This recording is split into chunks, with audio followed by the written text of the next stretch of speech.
La horquilla dorada, relato japonés de Richard Gordon Smith. En la ciudad de Sendai, al norte del país, famosa por dar al Japón algunos de sus más valientes soldados, vivía un samurái llamado Azunuma. Era un hombre generoso, de buena posición y muy apreciado por todos. 35 años atrás, su esposa le había dado una hija, su primogénita, a quien llamó Kao, un nombre que en el antiguo japonés significaba pequeña. Este sufijo se usa con frecuencia como diminutivo, de manera parecida a como nosotros decimos Juanita o Luisita. Su nombre completo era Azukao, que puede traducirse como pequeño lirio, pero nosotros la llamaremos simplemente Kao. Ese mismo día, uno de los amigos más cercanos de Azunuma, otro samurái llamado Saito, también recibió una bendición del destino, el nacimiento de su primer hijo. Ambos padres, movidos por la amistad que los unía, acordaron que sus hijos se casarían cuando alcanzaran la edad adecuada. Tanto ellos como sus esposas se sintieron encantados con la idea. Para sellar ese compromiso entre recién nacidos, Saito entregó a Azunuma una horquilla dorada que había pertenecido a su familia durante generaciones, y le dijo: «Toma este adorno, querido amigo, que sea símbolo del compromiso entre mi hijo, Konojo, y tu hija Kao, aunque apenas tengan 2 semanas de nacidos. Que compartan una vida larga, feliz y llena de dicha». Azunuma aceptó el regalo con gratitud y se lo entregó a su esposa para que lo guardara con cuidado. Luego, ambos matrimonios alzaron sus copas de sake y brindaron por la salud de sus hijos y por un futuro lleno de felicidad. Pasaron unos meses. Por razones que nunca quedaron del todo claras, Saito perdió el favor de su señor feudal y fue destituido de su cargo. Poco después, él y su familia abandonaron Sendai. Nadie supo jamás a dónde fueron. 19 años más tarde Okao-san se había convertido en la joven más hermosa de toda Sendai, salvo por su hermana menor Okei, que con tan solo 1 año de diferencia, igualaba su belleza en todos los sentidos. Muchos fueron los jóvenes que pretendieron a Okao-san, pero ella los rechazó a todos. Permanecía firme en el compromiso que su padre había hecho cuando ella era apenas una bebé. Nunca había visto a su prometido, y lo más curioso era que ni ella ni su familia habían vuelto a tener noticias de los Saito desde que abandonaron Sendai, hacía ya varios años. Aún así, eso no bastaba para que una muchacha japonesa rompiera la promesa de su padre. Así que Okao-san continuó fiel a ese lazo incierto, aunque en su corazón cargaba una profunda tristeza por la ausencia de su prometido. Su melancolía fue tan honda que, con el tiempo, enfermó. Pasó 3 meses en cama, y finalmente murió, dejando sumidos en el dolor a todos los que la conocían, y sobre todo a su familia. El día del funeral, su madre se encargó con esmero de prepararla por última vez. Peinó su cabello con la horquilla dorada que Saito había entregado años atrás como símbolo del compromiso entre los 2 niños. Al colocar el adorno entre sus cabellos, murmuró con voz quebrada: «Hija mía, esta horquilla fue el recuerdo de aquel que iba a ser tu esposo. Que su promesa los una ahora en el más allá, como debió unirlos en vida. Rezaré para que encuentres una dicha eterna». Para entonces, la madre de Okao-san estaba convencida de que Konojo también había muerto y que sus almas se reunirían al otro lado. Pero no era así. 2 meses después de la muerte de la joven, el propio Konojo, ya con 20 años, volvió a Sendai. Se presentó en la casa de Azunuma, el viejo amigo de su padre. «¡Qué tragedia! ¡Qué dolor tan profundo!», exclamó Azunuma al verlo. «Hace apenas 2 meses perdimos a mi hija Okao-san. Si hubieras llegado antes, tal vez aún estaría con vida. Jamás recibimos una carta, ni una palabra de tu padre o tu madre. ¿Dónde estuvieron todo este tiempo? Cuéntame lo ocurrido».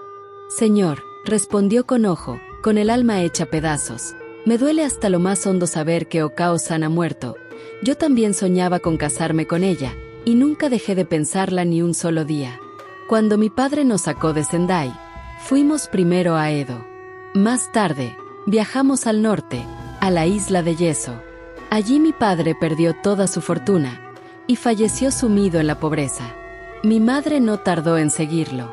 Desde entonces he trabajado sin descanso, con la esperanza de volver y cumplir la promesa de aquel compromiso.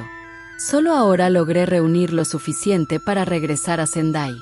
Sentí que debía venir y contarles personalmente la suerte que corrió nuestra familia. La historia conmovió al viejo samurái. Al escuchar cada detalle, comprendió que de todos, el más golpeado por el destino había sido Konojo. Konojo, le dijo con seriedad, durante mucho tiempo me pregunté si serías digno de confianza. Ahora veo que eres un joven leal, y que has honrado la palabra de tu padre. Pero debiste haber escrito. Debiste hacerlo. Mi esposa y yo solíamos preguntarnos por qué no lo hacías. Con el tiempo llegamos a pensar que quizá habías muerto. Guardamos ese pensamiento para nosotros y nunca se lo dijimos a Okao-san. Ve ahora al Butsudan, nuestro altar familiar, abre sus puertas y ofrece una varilla de incienso frente a la tablilla con el nombre de Okao-san. Eso alegrará a su espíritu. Ella deseó tanto tu regreso, que ese anhelo acabó consumiéndola. Saber que has vuelto le traerá consuelo. Konojo hizo lo que se le pidió. Se inclinó 3 veces con respeto ante la tablilla, pronunció unas palabras en voz baja y encendió una varilla de incienso que colocó con cuidado. Luego de ese acto solemne, Azunuma le comunicó una decisión importante. Lo adoptaría como hijo y viviría con ellos. Le ofreció instalarse en una pequeña casa situada en un extremo del jardín. Fuera cual fuera su plan para el futuro, a partir de ese momento sería parte de la familia como desde un principio estaba planeado por el compromiso. Era una decisión generosa, digna del corazón noble de un samurái. Konojo aceptó con gratitud y, 2 semanas más tarde, se mudó a la casita del jardín. Llegado el mes de marzo, Azunuma, su esposa y su hija menor, Okei, asistieron a la ceremonia de Ligan, un ritual budista celebrado por orden del daimyo, y también aprovecharon la ocasión para visitar las tumbas de sus ancestros. Al caer la tarde, regresaron en sus palanquines. Konojo se colocó frente a la entrada para recibirlos, como dictaba la cortesía. Primero cruzó el palanquín del anciano Azunuma, luego el de su esposa y finalmente el de Okei. Cuando este último pasó por la puerta, Konojo creyó oír algo caer con un leve sonido metálico. Al acercarse, encontró un objeto en el suelo. Lo recogió sin darle mayor importancia. Era una horquilla dorada. Aunque su padre le había contado sobre aquel adorno, Konojo no lo reconoció. Supuso que era una pertenencia de Okei. Volvió entonces a su casita, cerró las puertas correderas y se preparó para descansar. Pero justo cuando estaba a punto de retirarse, escuchó que llamaban a la puerta. ¿Quién está ahí?, preguntó en voz alta. ¿Qué deseas? Pero nadie respondió. Konojo pensó que tal vez había imaginado el sonido y se acostó de nuevo. Sin embargo, poco después, otro golpe se escuchó en la puerta, esta vez más fuerte. Se levantó de inmediato y encendió su andón, la lámpara de papel. Si no es un zorro o un tejón, pensó con inquietud, quizás sea algún espíritu que ha venido a molestarme. Tomando la lámpara en una mano y un garrote en la otra, abrió con cuidado la puerta y miró hacia la oscuridad. Para su sorpresa, ante él apareció una figura femenina de una belleza extraordinaria, como jamás había visto. ¿Quién eres?, preguntó. ¿Qué buscas aquí? Soy Okei, respondió ella con voz suave, la hermana menor de Okao-san. Aunque tú nunca me habías visto antes, yo sí te he observado muchas veces, y me he enamorado de ti, tan profundamente, que no puedo pensar en nada más. Esta noche al regresar, arrojé la horquilla dorada a propósito para que la recogieras, y así tener una razón para venir a verte. Tienes que amarme como yo te amo. Si no lo haces moriré de tristeza como mi hermana. Konojo se quedó perplejo ante semejante confesión. Le pareció inapropiado y una falta de respeto hacia el buen Azunuma, quien le había recibido con tanto afecto. Con firmeza, le hizo saber que no podía corresponderle de ese modo. Pero Okei no se detuvo. Si no me amas como yo te amo, dijo con voz intensa, entonces le diré a mi padre que tú me llamaste esta noche, que me atrajiste hasta aquí con engaños, y que me has deshonrado. Pobre Konojo. Estaba atrapado. Temía que si la joven cumplía su amenaza, el samurái la creería sin dudar, y él quedaría marcado por la vergüenza. Temiendo lo peor, terminó cediendo a las súplicas de la joven. A partir de entonces, OK comenzó a visitarlo cada noche. Así pasó un mes entero, y en ese tiempo Konojo, que al principio solo se dejaba llevar por la preocupación y el miedo, acabó enamorándose de verdad de la encantadora OK. Una noche, mientras estaban juntos, le confesó: «Querida OK, no me agrada que nuestro amor tenga que mantenerse en secreto. ¿No sería mejor huir juntos? Si le pidiera a tu padre tu mano en matrimonio, seguramente me rechazaría, porque estaba prometido a tu hermana». «Sí», respondió OK. «Eso mismo estaba esperando». «Entonces partamos esta misma noche», dijo Konojo. «Iremos a Isinomaki, donde vive Kinzo, el sirviente leal de mi difunto padre». «Recuerdo que mencionaste ese nombre», asintió ella. «Kinzo. En Isinomaki. Perfecto. Vámonos cuanto antes». Tomaron unas pocas ropas, las ataron en un atillo, y salieron en secreto bajo la oscuridad de la noche. El viaje fue largo, pero llegaron sanos y salvos a su destino. Kinzo los recibió con gran alegría, emocionado de poder ofrecer su hogar al hijo de su antiguo señor y a su joven esposa. Pasó un año, y los dos jóvenes vivieron en paz y felicidad. Pero un día OK dijo: «Creo que ha llegado el momento de volver con mis padres. Ya habrá pasado su enojo, y como nunca les escribimos deben de estar muy preocupados». «Es lo correcto. Sí, debemos regresar». Konojo estuvo de acuerdo. Desde hacía tiempo sentía que no había actuado con justicia hacia Sunuma, quien lo había tratado con tanto afecto. Así que al día siguiente emprendieron el regreso a Sendai. Al acercarse a la casa del viejo samurái, Konojo sintió una inquietud en el pecho. Se detuvieron frente al portón y OK le dijo con voz suave: «Será mejor que entres tú primero y hables con mis padres. Si están muy enojados, muéstrales esta horquilla dorada». Konojo se presentó con firmeza en la entrada de la casa y pidió ver al señor Asunuma. Pero antes de que el sirviente pudiera ir a anunciarlo, escuchó desde dentro la voz del anciano: «Konojo, por supuesto que le veré. Hazlo pasar de inmediato». Él mismo salió a recibirlo, con una sonrisa. «Mi querido muchacho», dijo el samurái, «me alegra mucho verte otra vez. Lamento que la vida con nosotros no te haya parecido lo bastante buena como para quedarte, pero al menos podrías haber avisado antes de marcharte. Aunque claro, supongo que llevas la sangre de tu padre. También a él le gustaba desaparecer sin decir palabra. En cualquier caso, eres bienvenido». Konojo se quedó perplejo ante aquellas palabras. «Pero mi señor, no he venido a saludaros, sino a suplicaros perdón por el pecado que he cometido». «¿Qué pecado?», preguntó Asunuma, frunciendo el ceño. Entonces el joven le contó toda la historia, cómo OK había ido a buscarlo aquella noche, cómo se habían enamorado, cómo huyeron juntos y vivieron un año en Isinomaki bajo el cuidado de Kinzo. Le relató todo con la mayor sinceridad, pero a medida que hablaba, el rostro del samurái se llenaba de incredulidad y molestia. «No te burles de mi Konojo», exclamó con severidad. «Mi hija OK no es materia para tus bromas. Hace un año que está enferma, postrada y sin hablar, como si su alma se hubiera ido. Apenas logra alimentarse.